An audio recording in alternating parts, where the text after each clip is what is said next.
అందరికీ నమస్తే.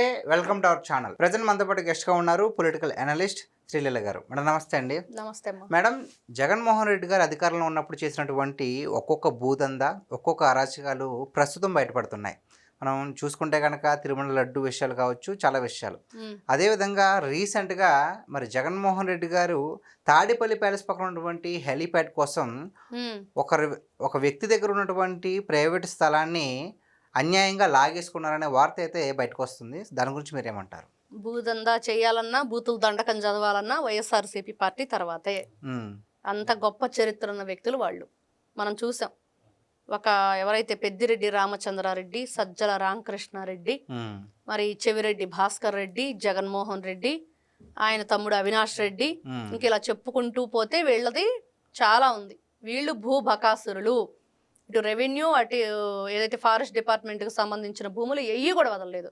అదేవిధంగా అక్కడ చెట్లు నరకటం ఒక తప్పు, దాంట్లో ఏదైతే ఈ కాంక్రీట్ వేయటం, రోడ్లు వేయటం ఒక తప్పు, మరి ఫామ్ హౌస్లు కట్టుకోవటం, భూములు లాగేసుకోవటం, ఇన్ని రకాల కేసులు ఇప్పటి వరకు బయటకు రాకుండా ఉండటం అనేది వాళ్ళు ఏ విధంగా వ్యవస్థల్ని మేనేజ్ చేస్తున్నారో తెలుస్తుంది.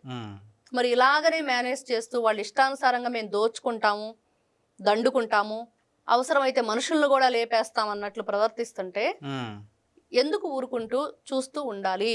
ఈ రోజున కూటమి ప్రభుత్వాన్ని ఎందుకు ప్రజలు తెచ్చుకున్నారు? ఒక నమ్మకంతో, ఒక భరోసాతోటి వాళ్ళుంటే మన రాష్ట్రం బాగుపడిద్ది. ఖచ్చితంగా ఈ రోజున రాష్ట్ర అభివృద్ధిని ఏ విధంగా తీసుకువెళ్తున్నారో చూస్తున్నాం. అట్ ద సేమ్ టైం ఏం చేయాలి వీళ్ళు? ఖచ్చితంగా ఎవరైతే గతంలో తప్పులు చేశారో వాళ్ళందరికి కూడా శిక్ష పడాలి. ఎందుకు వాళ్ళకి శిక్ష పడట్లేదు అనేది ఈ రోజున ప్రజల నుంచి వస్తున్న అసంతృప్తి.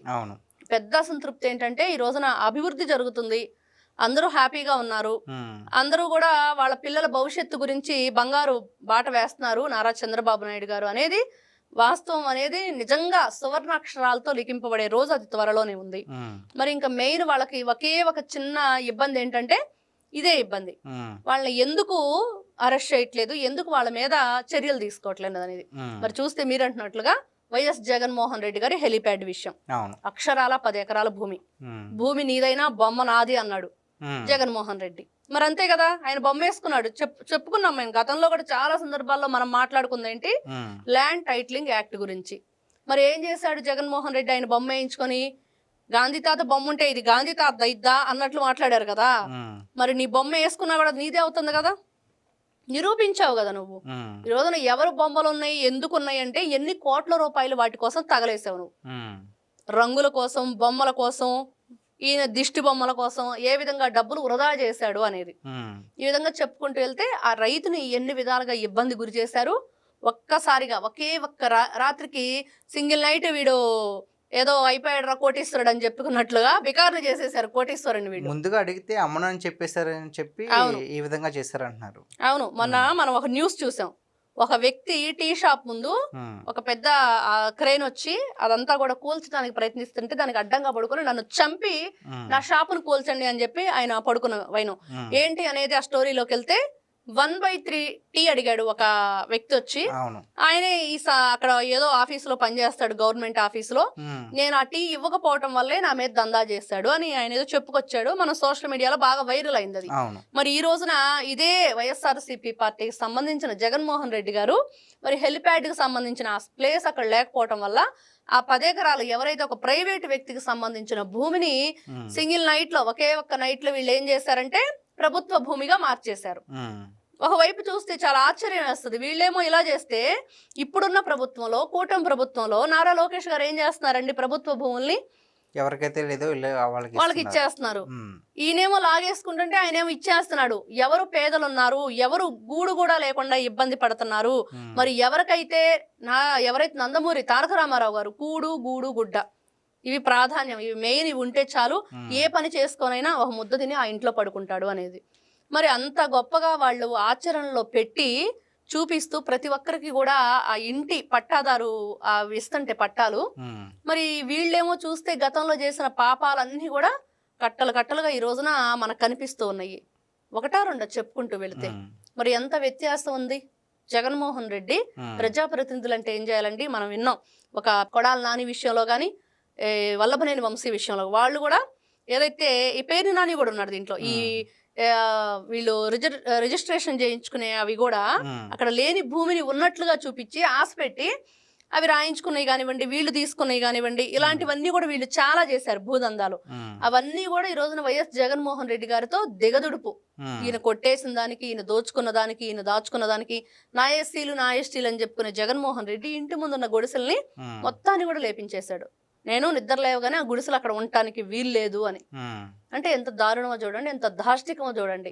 మరి ఇలాంటి వ్యక్తి ఈ రోజున మళ్ళీ వస్తే నరికేస్తాను, యూనిఫాములు తీసేస్తాను, ఇదే మాట్లాడుతున్నాడు వాళ్ళు. అంటే మేడం చూస్తుంటే కనుక రోజుకు ఒక కొత్త స్కామ్ కావచ్చు, లేదంటే కొత్త విషయం ఈ విధంగా అరాచకం చేస్తారని మరి జగన్మోహన్ రెడ్డి గారు ఈ విధంగా దిగజారిపోయారని చెప్పేసి ఒక్కొక్క న్యూస్ బయటకు వస్తుంది కదా. ఇదే కొనసాగితే కనుక మరి పార్టీకి ఈ విధంగా ఇంపాక్ట్ కలిగించే అవకాశం ఉందంటారు? ఇంకా పార్టీ ఎక్కడుంది? ఈ రోజున 11, రేపు అది కూడా ఉండదు. ఈ రోజున చూస్తున్నాం, నిన్న 2 మనుషులు చనిపోయారు ఆయన ఇబ్రహీంపట్నం వస్తే. ఏంటి వాళ్ళ పరిస్థితి? ఒక్కరినన్నా వెళ్ళి పరామర్శించాడా, పలకరించాడా? బూతులు తిట్టే వాళ్ళకేమో పరామర్శలు, నీకోసం ప్రాణాలు అర్పించే వాళ్ళేమో తిరస్కరించి వెళ్ళిపోతాం. ఇది ఆయన పరిస్థితి. ఎలహంక ఎగిరిపోయాడు. మరి అక్కడ వాళ్ళ పరిస్థితి ఏంటంటే, మీ చావు మీరు చావండి, ఎందుకు వచ్చారు అన్నట్లుగా ఉంది. కాబట్టి ఈయనకి పార్టీ గురించి, పార్టీ జగన్మోహన్ రెడ్డి గారు కష్టపడి పెడితే దాని మీద ప్రేమ ఉండిద్ది. ఎవరి దగ్గర నుంచో లాక్కున్న పార్టీ, శవాల మీద మరి పుట్టిన పార్టీ, శవ రాజకీయాల దగ్గర పుట్టిన పార్టీ, మరి ఏ విధంగా మరి ఆయనకి ఆ పార్టీ గురించి కానీ, ఆ పార్టీ పట్ల ఒక విధేయత కానీ, ఒక గౌరవం కానీ, ఆ పార్టీని ఎలా ముందుకు తీసుకువెళ్లాలనే ఆలోచన కానీ ఎక్కడి నుంచి వస్తుంది? ఎంతసేపటికి బూతులు తిట్టడమే వాళ్ళ పరమావధి. మనం బూతులు తిట్టాలి, బూతులు తిట్టడం ఆయనకు మహా క్వాలిఫికేషన్, పెద్ద వాళ్ళకు డిగ్రీ అనమాట. అట్లాంటి మంచి క్వాలిఫికేషన్ ఉన్న వ్యక్తుల్నే ఆయన తీసుకుంటాడు. మరి చెప్పుకుంటే జోగి రమేష్ మరోసారి జగన్ అన్న మనసు దోచుకున్నాడు అని చెప్పి మరి అందుకనే వచ్చాడని కూడా అనుకుంటున్నాం. అంటే ఆయన మనసు గెలిచేసామన్నాడు. నారా చంద్రబాబు నాయుడు గారి ఇంటి మీదకి ఈయన కార్లు వేసుకొని దొమ్మికెళ్తే జోగి రమేష్ అసెంబ్లీ సాక్షిగా జగన్మోహన్ రెడ్డి గారు నా మనసు దోచేసావు జోగి అని చెప్పాడు. మరి ఇంకెంత కావాలి వీళ్ళ దారుణాలు, వీళ్ళ దౌర్జన్యాలు? మరి వేటిని జగన్మోహన్ రెడ్డి ప్రోత్సహిస్తాడు? ఏ విధంగా ఉంటే అట్లాంటి వాళ్ళని రప్పారప్ప బ్యాచ్ని ఆయన పెంచి పోషిస్తాడు. ఈ గంజాయి బ్యాచ్ని ఆయన ముందుకు తీసుకెళ్ళటానికి ఉపయోగించుకుంటాడు పార్టీని. కాబట్టి ఈ రోజుకైనా తెలుసుకొని ఎవరి వల్ల మనం నష్టపోతాము, ఎవరి వల్ల మన జీవితాలు బాగుపడతాయి అనేది తెలుసుకొని, ఎవరో ఈ రోజున చూస్తున్నాం కొద్ది మంది ఆ పిచ్చి విన్యాసాలు చేస్తూ అబ్బాయి ప్రాణాలు కోల్పోయాడు. మరి ఇంకొక వ్యక్తి ఏమో డిహైడ్రేట్ అయిపోయి అతను చనిపోయాడు. మరి ఇలాంటివన్నీ కూడా తెలుసుకోవాలి. మరి ఏమన్నా వాళ్ళకి సహాయ సహకారాలు అందించాడా? మరి ఆ పార్టీ కార్యకర్తల కోసం ఇప్పుడు టీడీపీ ఉంది, అందరికి కూడా వాళ్ళ పేరున జీవిత బీమా ఏదో చేసి పార్టీ మెంబర్షిప్ కార్డులో 2 లక్షలతో 5 లక్షలు చేశారు. వాళ్ళ సహాయ సహకారాలు అందిస్తున్నారు. ఆ మెంబర్షిప్ కార్డు ఉన్న వాళ్ళందరూ కూడా డబ్బులు వస్తాయని. మరి అలాంటి కార్యక్రమం ఏమైనా చేపట్టాడంటే అవి చేయడు. ఈ విధంగా భూములు లాక్కోవటం, ఎవరైతే ఆ భూ యజమానుల్ని బెదిరించటం, ఇలాంటివి చేయమంటే జగన్మోహన్ రెడ్డి గారు ఫస్ట్ క్లాస్ స్టూడెంట్ వీటన్నిటిలో. ఓకే. అంటే మేడం ఏ పార్టీకైనా సరే కార్యకర్తల బలం ఉంటేనే ఆ పార్టీ క్షేత్రస్థాయిలో అనేది బాగా పుంజుకునే అవకాశం ఉంటుంది. మరి ఈ విధంగా చూస్తే జగన్మోహన్ రెడ్డి గారు ఇలాంటి సంఘటనలు జరిగినప్పుడు అసలు పట్టించుకోవట్లేదు కదా. మరి కార్యకర్తల్లో కూడా అసహనం బాగా ఎక్కువైపోయింది అంటారా? ఇక్కడ జగన్మోహన్ రెడ్డి గారి బలం ఎవరంటే గంజాయి బ్యాచ్, బ్లేడ్ బ్యాచ్, మరి ఏ విధంగా ఇలా బూతులు బ్యాచ్, వీళ్ళే ఈయన బలం. మరి వాళ్ళే ఈ తాగుబోతులు ఎవరైతే ఉంటారో దీనికోసం ఎవరైతే మనం చూసాం అంబటి రాంబాబు ఇంట్లో బంగారం, వెండి, డబ్బులు పోయినాయి అని, ఇలాగా ఈ దొంగల బ్యాచ్నే ఆయనతో ఉంటారు.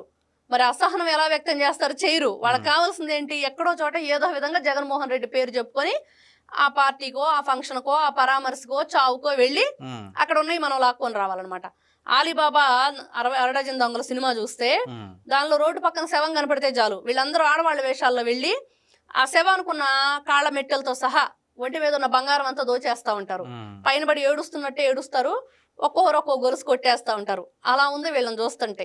ఆలీబాబా 60 డజన్ దొంగల సినిమాలో ఆ దొంగల్లాగా ఈ రోజున వైఎస్ఆర్సీపీ పార్టీకి సంబంధించిన ఎవరైతే ఆ వ్యక్తులు కనపడుతున్నారో కొంతమంది, అందరూ కాదు, మరి ఆ కొంతమంది, మరి అట్లాంటి వాళ్లే జగన్మోహన్ రెడ్డి గారి పక్కన ఉంటారు.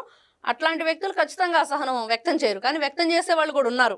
ఎందుకంటే విసిగి వేసారిపోయి జగన్మోహన్ రెడ్డి గారి పద్ధతి నచ్చక, ఆయన మాట తీరు నచ్చక, ఆయన నడవడిక ఏదైతే ఉందో అది నచ్చక వాళ్ళందరూ వ్యతిరేకిస్తూ దయచేసి ఇట్లాంటి కార్యక్రమాలు చెయ్యొద్దు, ఎవరైనా చెప్పండి ఆయనకని మనం ఎన్నో మెసేజ్ల్లో కూడా చదివాం. Thank you madam. నమస్తే అమ్మా.